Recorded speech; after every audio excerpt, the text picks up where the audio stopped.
Well, good morning, everyone, and welcome to a special edition of Litter Media Live with Jonathan Davis, the Superintendent of Pickaway-Ross Career and Technology Center. I'm Dan Ramey. Good to see you in studio with us. Thanks for stopping by. Thanks for having me. Of course, you had a big deal last week we'll get into here in just a moment. You've got a lot of things going on at Pickaway-Ross Career and Technology Center. We want people to learn more, so stick with us, as we say. In the meantime, this interview is brought to you by Pickaway-Ross Career and Technology Center Adult Education. If you are looking to further your education, maybe some things you didn't learn when you were in high school, or maybe you went to the trade school and you wanted to try something a little different. Well, we've got several areas in health technology, skilled trades, also public safety. Going to learn to be an EMT or a firefighter, whichever the case may be, RN, medical assisting, electrical work, HVAC, maintenance, power lines. They can do it all out of Pickaway-Ross Career and Technology Center. Click on this ad anywhere you see it at littermedia.com. It will take you right to their website to learn more about Pickaway-Ross CTC Adult Education, which, of course, I've got the guy with us here. He could tell us more, too.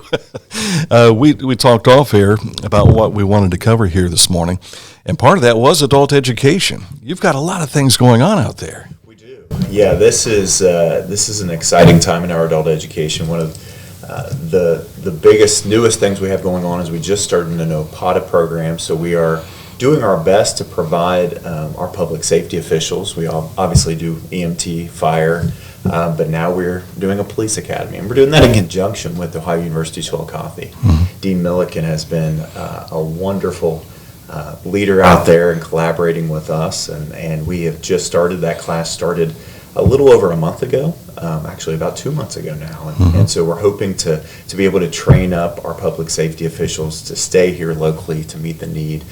So that's one of the programs we have, and our electrical programs, everyone knows if you are in need of a skilled tradesperson right now, they are spread pretty thin. They're working all over the place. There's work everywhere. So that program is very successful. Our heating and cooling program, and really probably one of our most popular programs in adult education is our power line program. Great partnerships with AEP, with South Central Power, with a number of different groups and organizations. So if you are looking specifically for something in that realm, we can serve that need. And we are, as proven, the University of Cincinnati did an economic study that adult education, it is run through the Department of Higher Education, actually. Most folks don't know that. But the return on investment in these programs is pretty substantial. Our costs are relatively cheap, comparatively speaking.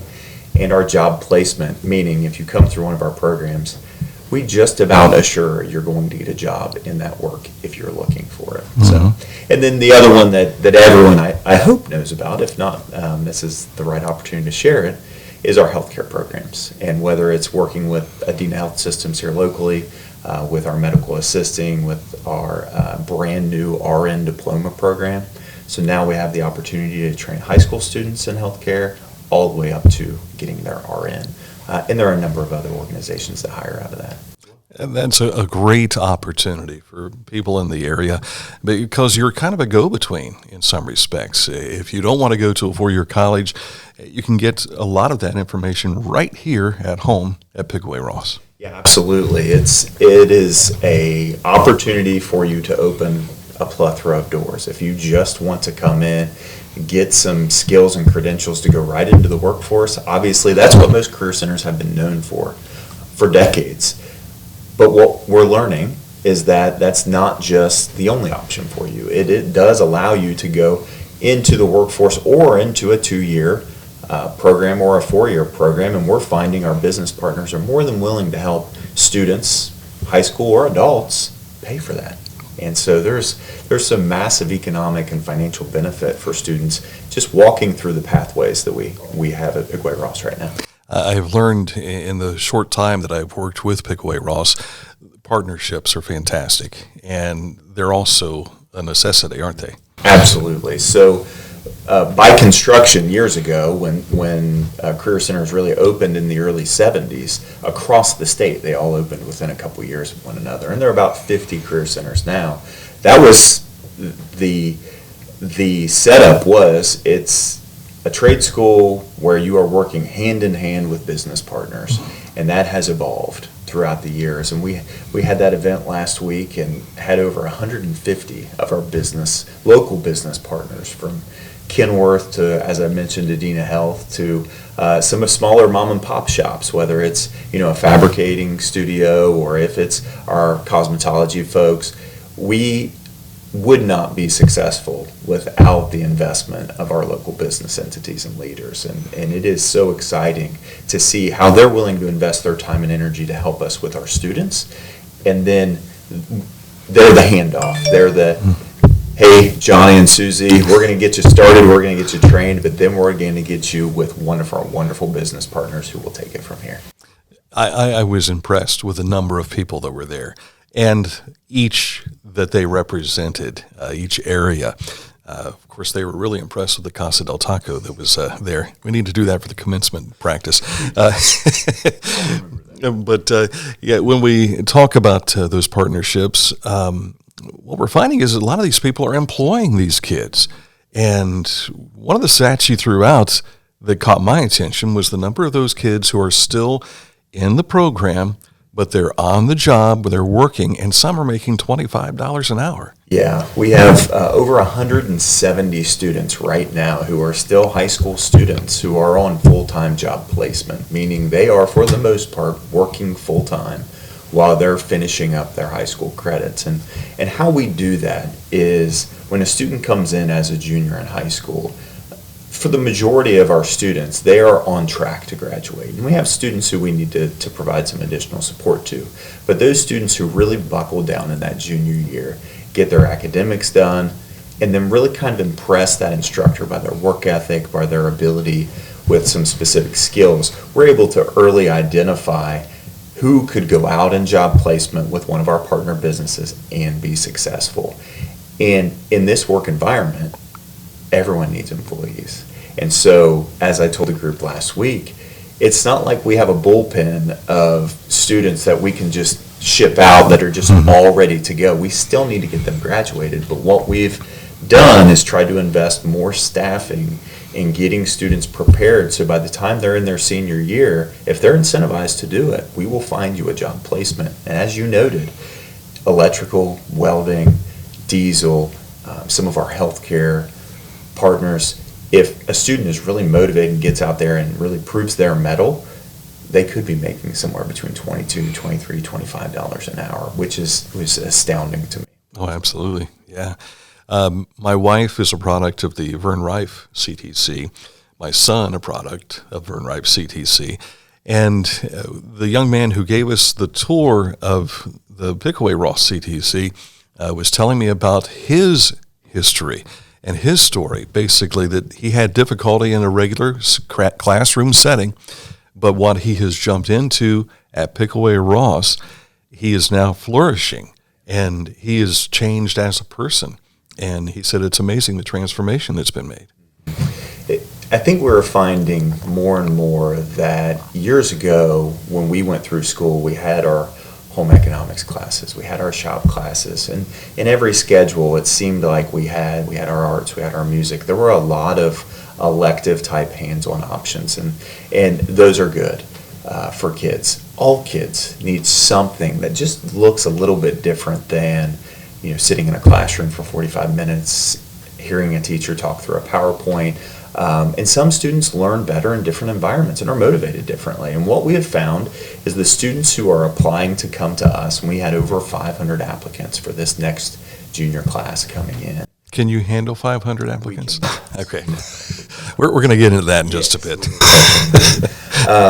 Is students really want to be active. They really want to learn some of these skills and credentials. And this is a generation of creative students, and we can hash back and forth, and we won't, on TikTok and all of these apps and technology that students are engaging with constantly. But what it's helped us understand is students want to be creative. They want to be hands-on. They want to learn and do. And so our school has been set up that way forever. Come, try things, fail at some things because it is difficult and new, and our kids are thriving in that. And so what I'm excited about is I have partner school districts and superintendents who are really committed to doing more and more around the realm of getting kids credentials, more hands-on type of experiences, and I think our students in this region are just going to thrive in that. Yeah, I had to admit earlier this week that until last Friday, I had never set foot inside at Pickaway-Ross CTC. And so I took the tour, and I was impressed with the things I saw. Now, granted, all your students were not there Friday because you had a lot of guests. But when we went to each room, you could see what they had been working on. And one that caught my attention was this car hood that was sitting in the body shop that had this elaborate paint job on it. And I'm talking about a skull face and the whole deal, and it looked like a pro had done it. And it's one of your kids. Yeah. Early in that program, when Brian Morrison, a wonderful instructor in that program, very early on, they take those car hoods and they beat the junk out of them. I don't know if that's what they did. They did. And then it's the student's responsibility to bring those back. And then again, being creative in thought is designing something that means something to them that is really elaborate, and it gets voted on by the entire school. So they put those car hoods out in our cafeteria.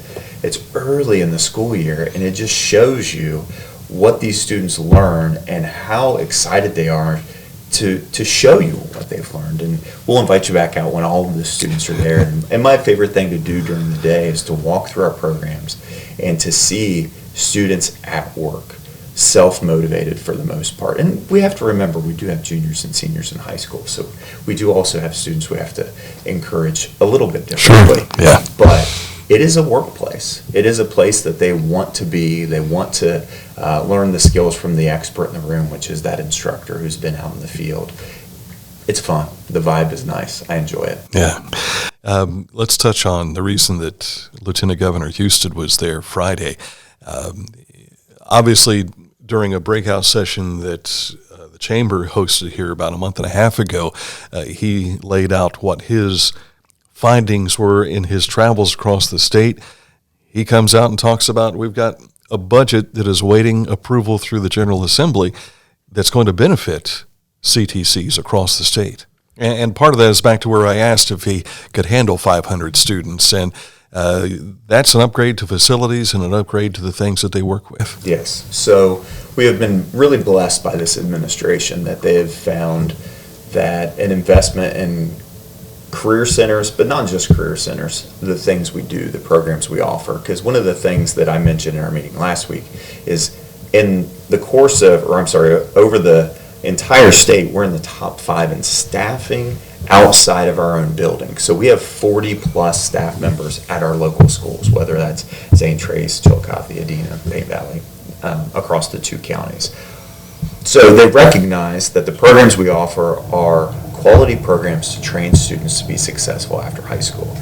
So they have set aside $200 million for facilities upgrades in demand programs. So what we've learned over the course of the last week, these are programs where the state of Ohio is growing in a lot of different areas. You know, battery technology, Intel, but it's also growing in construction. We got to build this stuff, right? And so if you identify in-demand programs that you could add more students because you're out of space, then they are willing to set aside some dollars for that. So we're working through that process right now and hope to get a little bit of money that we can expand and bring on more students. The other side of that you mentioned is in these programs, the equipment is wildly expensive. I was having a conversation with our commercial construction teacher, Aaron McManus, yesterday. What type of equipment could you use that your industry partners are saying our students need trained in? And Aaron said, I could use a boom lift. Well, that's great. How much is a boom lift, Aaron? Hold on. Mr. Davis? You're going to want to put 6 figures on that. And currently, we don't have a single storage space that could fit a boom lift. So having those kind of conversations, the Lieutenant Governor and Governor are setting aside $100 million for conversations like that. And that's just one example. You can go into our diesel lab or any of the others and find very expensive other things we need. So that investment from the Lieutenant Governor and Governor will be massive for our ability to we had over 500 applicants this year. We accepted over 400 students, which is max plus capacity for us. This would allow us to maybe accept all 500 in the future. Ah, great. And I know another stat that was mentioned, 4,000 are on waiting lists statewide. Yes, the career centers across the state, and as I mentioned previously, there's around 50 specific career centers around the state. Over 4,000 are on waiting lists, and we are finding certain programs are getting about double the applicants they used to get.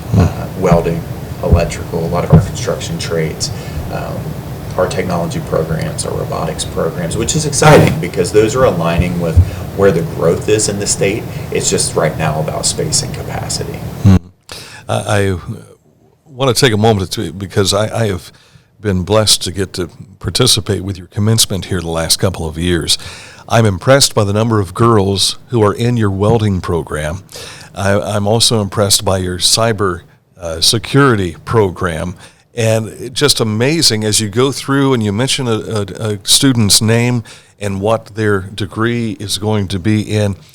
I'm blown away because I thought it was always carpentry, electronics, and maybe nursing, that kind of thing. Yeah, the belief, or I'm sorry, what career tech has evolved throughout the years is positive and drastic. And we're doing, and I give credit to our teachers, to our administrative team, to our partner districts that are not thinking so narrow in who could be successful in a program and who couldn't be. Really trying to open the doors to all of our programs to, it's, if we have boys who want to go into cosmetology, or we have girls who want to be an electrician or in welding, and those opportunities exist for all of our students. Beyond that, and I'm glad you kind of brought up cybersecurity, we have, I don't want to say stumbled is not the right word, but our students' abilities in technology is vast, and we maybe thought a little too narrow about what these students could do and what a good job placement for them was. And one of our partners, Verizon, obviously one of our major local employers, started a pilot program with us as well as with Printex just a couple years ago, and found that hiring out of our cybersecurity program allowed them to just get to see what the technology ability was for our students, which is, for me, is mind-blowing. I don't understand half the stuff they say. But just getting those students in the door, they found that these students had a skill set that could accelerate their work. So it wasn't like they were just bringing students in to say, hey, we need you to fill out a spreadsheet. It was, oh my goodness, you can completely change what we do here as an organization because of your talents. And so just giving businesses the opportunity to engage with our kids, we're finding, especially in the technology area, is allowing them to go into areas they didn't even know existed. It's just been a really, really cool partnership. Yeah. This is a crown jewel, I think, that people don't realize in our communities. And it's not just Ross County, but it's also Pickaway County. I know most of the schools are coming from Ross County, but there's more schools in Ross County than there are Pickaway County. But a lot of the kids coming together and the businesses coming together to help out. Yes. We've got the 3 districts in Pickaway County, and then our partners here in Ross County as well. Always supposed to silence my phone before we start things off here, so let me silence my phone. I apologize. It's just Jonathan and I in here this morning. Mike will join us later. So, is there anything that we have missed you wanted to make sure you wanted to touch on? I will say that I need to make sure I mention is our meeting last week, we didn't get the opportunity just because this was kind of a first time. I just wanted to see how it went kind of thing. And plus, when the Lieutenant Governor shows up, you give him the agenda, whatever you would like to say and do. We have been growing among our partner districts, and we're really proud of what we call our satellite programs. If you are not aware, and I try to mention this every time I get out, the FFA programs in every one of our partner districts is actually run by Pickaway-Ross. And so when people ask about what's our footprint, what's our influence in the partner districts. We served over 3,000 partners and students last year, and a lot of those students came through a technology program or one of our FFA programs. And we are having conversations about growing that. We're in Ross County, we're in Pickaway County, we're ag communities, and we want to be invested in that work. FFA is very valuable. So I just wanted to throw that out there because I didn't really get the chance to mention that last week. Yeah, and groups like the FFA, 4-H, they are huge. And from where I have worked with both organizations over the years, I'm finding that those who go through these programs are better prepared when they get on the job.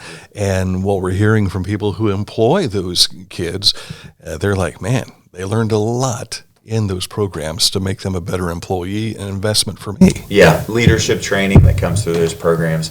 Our business partners will tell you if they've got a student who came through a career tech program, especially an FFA program, and was an officer in an FFA program, they go to the top of the list when they're talking about hiring. Fantastic. Again, Pickaway-Ross.com is the website. And if you go there, you can learn more. As we mentioned, anywhere you see Pickaway-Ross Career and Technology Center Adult Education advertised on littermedia.com, click that. It'll take you right to their website. You won't have to remember a website. You just make it real easy. Jonathan, thank you for stopping in today. Thank you for having me, Dan. And we hope to talk with them probably every quarter, thereabout, throughout the rest of the year so that you can learn more about what's going on at Pickaway-Ross Career and Technology Center. Coming up in just a bit, we'll have a special edition of Litter Media Live, another one featuring Fairfield County. That will be featuring the Fairfield County Heritage Association. And on the other side of that, our regular program, Litter Media Live with Mike Smith and myself, Dan Ramey. Thanks for joining us, and thanks again to Pickaway-Ross Career and Technology Center Adult Education.